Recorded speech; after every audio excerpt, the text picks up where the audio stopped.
What if I told you that trade, not individual genius, is the real engine of human progress? That the exchange of ideas, goods, and services has been the driving force behind our species' incredible journey from cave-dwelling hunter-gatherers to smartphone-wielding space explorers? Welcome to CEO's Library, the 1% bookshelf, where we dive into the most impactful books shaping industries and driving innovation. Today we're exploring a book that challenges our fundamental understanding of human progress and offers a refreshingly optimistic view of our future. The book is The Rational Optimist: How Prosperity Evolves by Matt Ridley. Ridley, a zoologist turned author and businessman, presents a compelling case for why we should be optimistic about the future of humanity. He argues that it's our unique ability to exchange and specialize that has driven our species' remarkable progress, and why this trend is likely to continue. In the next 20 minutes, we'll explore Ridley's concept of the collective brain, trace the history of human prosperity, address the challenges to optimism, and examine the power of bottom-up solutions. By the end of this episode, you'll have a new perspective on human progress, and perhaps even a dose of rational optimism about our future. So, let's dive in and explore how trade drives human progress. At the heart of Ridley's argument is a fascinating concept he calls the collective brain. This isn't some sci-fi neural network, but rather a way of understanding how human knowledge and innovation work on a societal level. Imagine for a moment that you had to create everything you use in your daily life from scratch. Your smartphone, your coffee maker, your car, even your clothes. It's an impossible task, right? No single person has the knowledge or skills to create all these things. And yet, we all benefit from them every day. This, Ridley argues, is the power of the collective brain. It's the cumulative knowledge of all humanity, shared and built upon through exchange and specialization. When ideas meet and mate, as Ridley puts it, innovation happens. Let's break this down with an example. Think about the device you're using to listen to this podcast right now. Whether it's a smartphone, a smart speaker, or a computer, it's the result of countless innovations and specializations coming together. The touch screen on your phone, for instance, builds on discoveries in chemistry, physics, and materials science.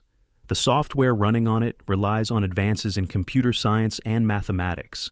The sleek design is the work of industrial designers and engineers. And the manufacturing process that brought it all together involves intricate global supply chains and logistics. No single person invented or created all of this. Instead, it's the result of millions of people, each specializing in their own area of expertise, exchanging ideas and building on each other's work. This is the collective brain in action.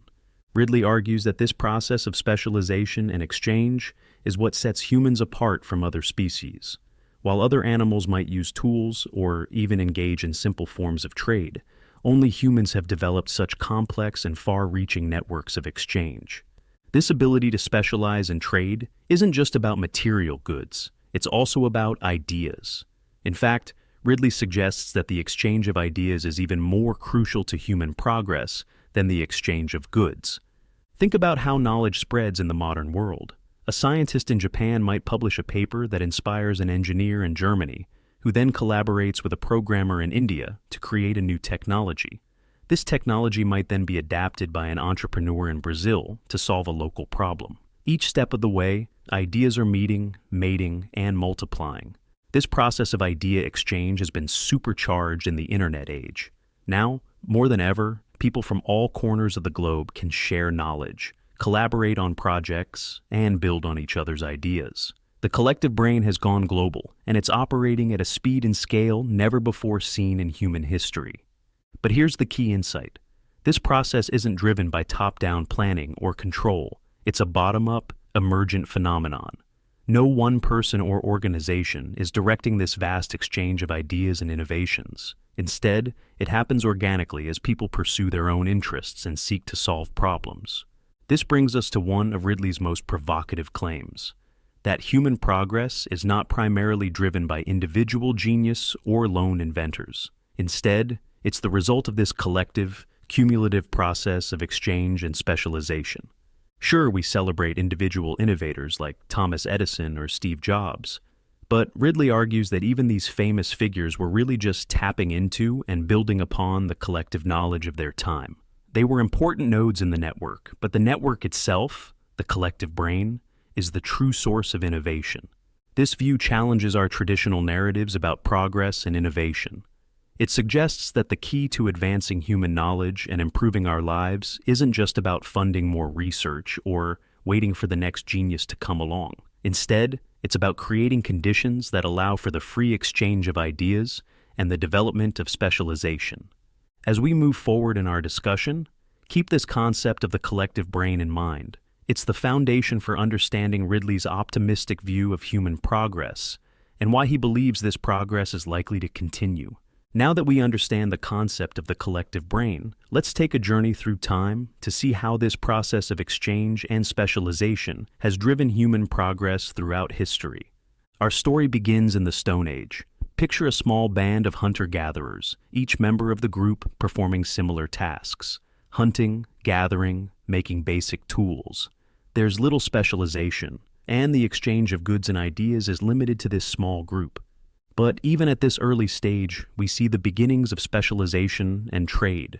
Archaeological evidence suggests that early humans traded things like shells, ochre for paint, and high-quality stone for tools over surprisingly long distances.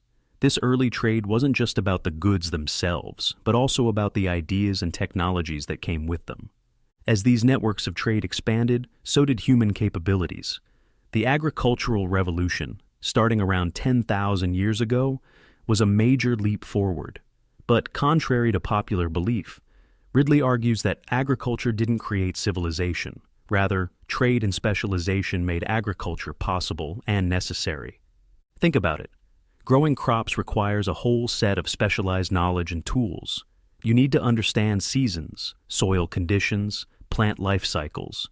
You need specialized tools for planting, harvesting, and processing crops. All of this requires a level of specialization and exchange that hunter-gatherer societies simply didn't have. As agriculture spread, it allowed for larger, more settled populations. This, in turn, led to even more specialization and trade. Now you had full-time craftspeople, traders, and eventually, the beginnings of what we might recognize as cities. Fast forward to the Industrial Revolution, and we see this process of specialization and exchange kick into high gear. The invention of the steam engine, for instance, wasn't the work of a single genius, but the culmination of ideas and technologies that had been developing for centuries. The Industrial Revolution brought about an explosion of innovation and productivity, but more importantly, it dramatically expanded the scale of human cooperation and exchange. Now, goods could be produced in one part of the world and consumed in another. Ideas could spread faster than ever before. This brings us to the modern era of globalization and digital technology. Today, the scale and speed of human exchange are unprecedented in history. A person in a small village in Africa can access the world's knowledge through a smartphone. A team of scientists scattered across the globe can collaborate on groundbreaking research in real time. The result of all this? An acceleration of human progress that would have been unimaginable to our ancestors. In just the past century, we've seen tremendous advances in health, wealth, and quality of life for billions of people. Let's put this in perspective with some numbers. In 1820, about 94% of the world's population lived in extreme poverty. By 1990, that number had fallen to about 37%, and as of 2015, it was down to about 10%. In just 2 centuries, we've gone from extreme poverty being the norm for almost everyone to it being the exception. Or consider life expectancy. In 1900, global life expectancy was just 31 years. By 2017, it had more than doubled to 72 years. In some countries, it's now over 80 years. These aren't just abstract statistics. They represent real improvements in human well-being. Fewer children dying in infancy, fewer people suffering from chronic hunger, more people living long enough to see their grandchildren grow up.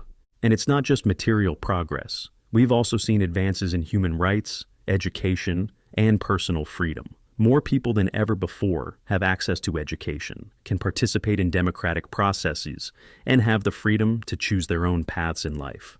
Ridley argues that all of this progress, from the agricultural revolution to the digital age, is fundamentally driven by the same process: the exchange of ideas and the increasing specialization of human labor. But here's where Ridley's optimism really shines through.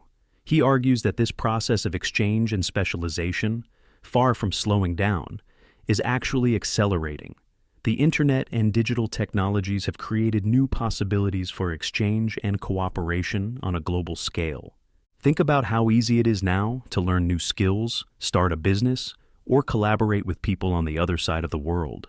The barriers to entry for many fields have dramatically decreased, allowing more people than ever to contribute to and benefit from the collective brain. This doesn't mean that progress is always smooth or that there aren't challenges and setbacks along the way. But Ridley's point is that the overall trend, driven by this process of exchange and specialization, is towards greater prosperity and improved quality of life. As we look to the future, Ridley sees reason for optimism. The collective brain is larger and more interconnected than ever before. More people have the opportunity to specialize, to innovate, and to exchange ideas. And as long as we maintain and expand the freedom to exchange and specialize, Ridley believes this progress will continue. Now, I can almost hear some of you thinking, wait a minute, what about all the problems we're facing? Climate change, resource depletion, overpopulation. How can we be optimistic in the face of these challenges? These are valid concerns, and Ridley doesn't ignore them.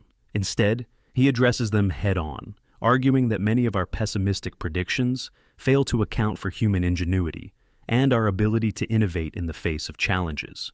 Let's start with overpopulation. This has been a concern since at least the time of Thomas Malthus in the late 18th century. Malthus predicted that population growth would inevitably outstrip food production, leading to widespread famine and suffering. But that's not what happened. Instead, agricultural innovations allowed food production to keep pace with and even exceed population growth. Today, even as the global population approaches 8 billion, we produce more food per person than ever before in history. Moreover, as societies become more prosperous, birth rates tend to decline. Many developed countries are now more concerned about declining populations than overpopulation. Ridley argues that as more countries develop, global population growth will likely slow and eventually stabilize. What about resource depletion? Won't we eventually run out of the materials we need to sustain our modern lifestyles?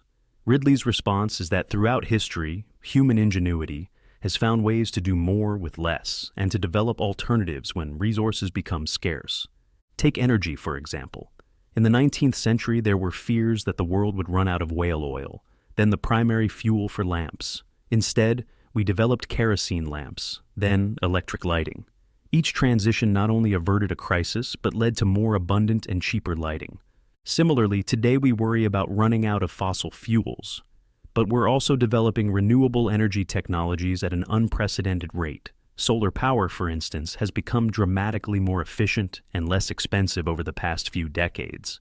Ridley argues that this trend of innovation in the face of scarcity is likely to continue. Climate change is perhaps the most pressing concern of our time. Ridley doesn't deny the reality of climate change or its potential risks. However, he argues that our ability to adapt and innovate may be underestimated in many dire predictions. He points out that throughout history, humans have adapted to changing climates. Moreover, as societies become wealthier, they tend to become more environmentally conscious and better able to invest in cleaner technologies. We're already seeing this with the rapid development of renewable energy, electric vehicles, and more sustainable agricultural practices. Ridley's point isn't that these challenges aren't real or serious. Rather, it's that our capacity to solve problems through innovation and exchange is often underestimated. He argues that free societies, with their ability to foster innovation and exchange ideas, are best equipped to tackle these challenges. Consider the development of COVID-19 vaccines. In the face of a global pandemic, researchers around the world collaborated at an unprecedented scale and speed. They built on decades of prior research, shared data in real time, and developed effective vaccines in record time. This is the power of the collective brain in action. Ridley's optimism isn't based on blind faith that everything will work out. Instead, it's grounded in an understanding of how human progress has occurred throughout history, and a belief that this process can continue if we allow it to. The key, Ridley argues, is to maintain and expand the conditions that allow for free exchange of ideas and specialization. This means supporting free markets, reducing barriers to trade, protecting intellectual property, while also fostering open collaboration, and creating educational systems that encourage creativity and critical thinking. It also means being willing to embrace change and innovation, even when it's disruptive. Throughout history, new technologies have often been met with fear and resistance. But time and again, these innovations have led to improvements in human welfare. Ridley's optimism challenges us to think differently about the future. Instead of seeing only looming disasters, we can also see opportunities to innovate, to solve problems, and to improve lives. This doesn't mean ignoring real challenges or potential risks, but it does mean approaching them with a belief in human ingenuity and our collective ability to find solutions. Now, let's delve deeper into one of the most crucial aspects of Ridley's argument: the power of bottom-up solutions versus top-down planning. Throughout history, there's been a tendency to believe that big problems require big, centralized solutions. Whether it's a government program, a corporate initiative, or a global treaty, we often look to large institutions to solve our most pressing issues. But Ridley argues that some of the most effective solutions often emerge from the bottom up. These are solutions that arise organically from individuals and small groups, driven by local knowledge and specific needs, rather than being imposed from above. Let's illustrate this with an example. In the 1960s and 70s, many experts were deeply concerned about global food shortages. Some advocated for population control measures. Others pushed for massive, centrally planned agricultural projects. But one of the most effective solutions came from a very different approach. Norman Borlaug, an American agronomist, worked directly with farmers in Mexico, India, and Pakistan to develop high-yield, disease-resistant wheat varieties. This work, part of what became known as the Green Revolution, dramatically increased crop yields and averted the predicted famines. Borlaug's approach was bottom-up. He worked in the fields, collaborated with local farmers, and adapted his techniques to local conditions. The results were far more effective than any top-down plan could have been. We see similar patterns in many areas of innovation. The personal computer revolution wasn't driven by large corporations or government initiatives, but by enthusiasts tinkering in garages and dorm rooms. The Internet, while initially developed with government funding, truly flourished when it was opened up to bottom-up innovation. Even in addressing global challenges like climate change, some of the most promising solutions are coming from entrepreneurs and small startups. Companies developing more efficient solar panels, innovative energy storage solutions, or new approaches to carbon capture are driving much of the progress in clean energy. This isn't to say that there's no role for large institutions or top-down planning. Government funding for basic research, for instance, has been crucial in many scientific advances. And some problems, like building large-scale infrastructure, often require coordinated top-down efforts. But Ridley's point is that we often underestimate the power of bottom-up, decentralized problem-solving. Free markets, he argues, are essentially vast problem-solving machines. They allow for millions of experiments to be run simultaneously, with the most effective solutions rising to the top. This bottom-up approach harnesses the power of the collective brain in a way that top-down planning simply can't. It allows for local knowledge and specific circumstances to shape solutions. It encourages a diversity of approaches, increasing the chances of finding effective answers, and it allows for rapid iteration and adaptation as conditions change. Moreover, bottom-up solutions tend to be more resilient. Instead of relying on a single plan that might fail catastrophically, a bottom-up approach creates many smaller, diverse solutions. If one fails, others can take its place. Ridley argues that to solve our biggest challenges, we need to create conditions that allow for this kind of bottom-up innovation to flourish.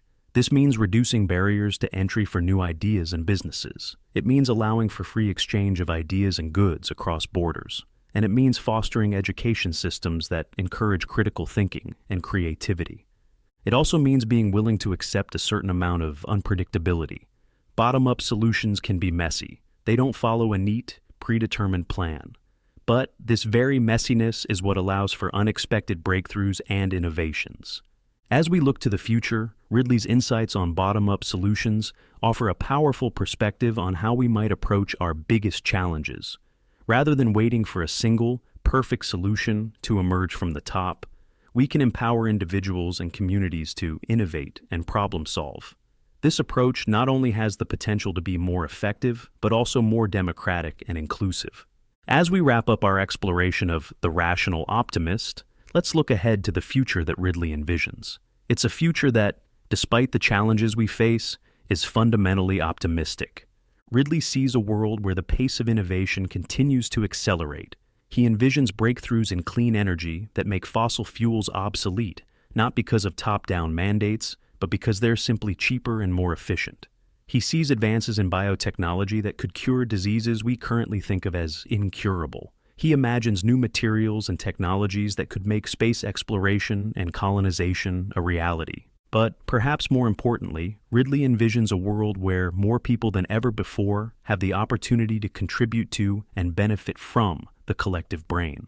As education becomes more accessible, as barriers to entry in many fields continue to fall, and as digital technologies connect more people around the globe, the potential for innovation and progress expands dramatically.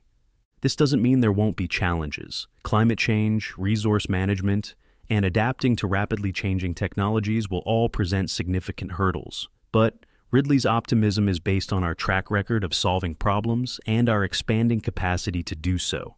It's important to note that Ridley's optimism isn't passive. It's not about sitting back and assuming everything will work out. Instead, it's about recognizing the power of human ingenuity and creating the conditions that allow it to flourish.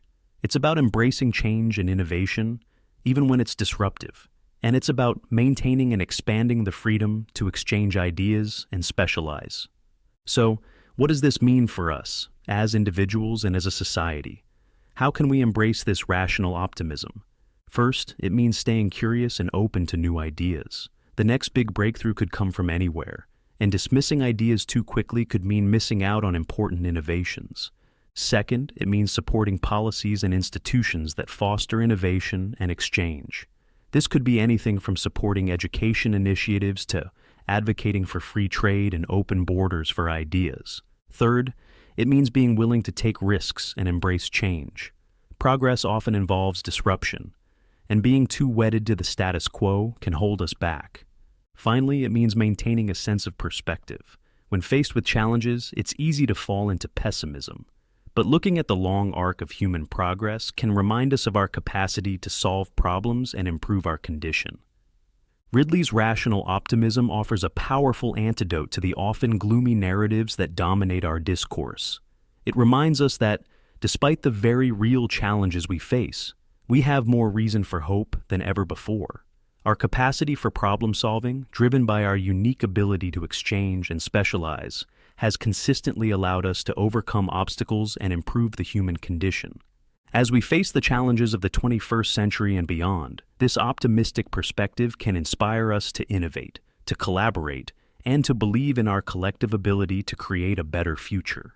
And that brings us to the end of our exploration of Matt Ridley's The Rational Optimist. I hope this discussion has given you a new perspective on human progress, and perhaps even a dose of optimism about our future. Remember, you can find a link to purchase The Rational Optimist in our episode description. It's a fascinating read that goes into much more depth on these ideas than we could cover in a single episode. If you enjoyed this episode, please don't forget to subscribe to CEO's Library, the 1% Bookshelf, wherever you get your podcasts.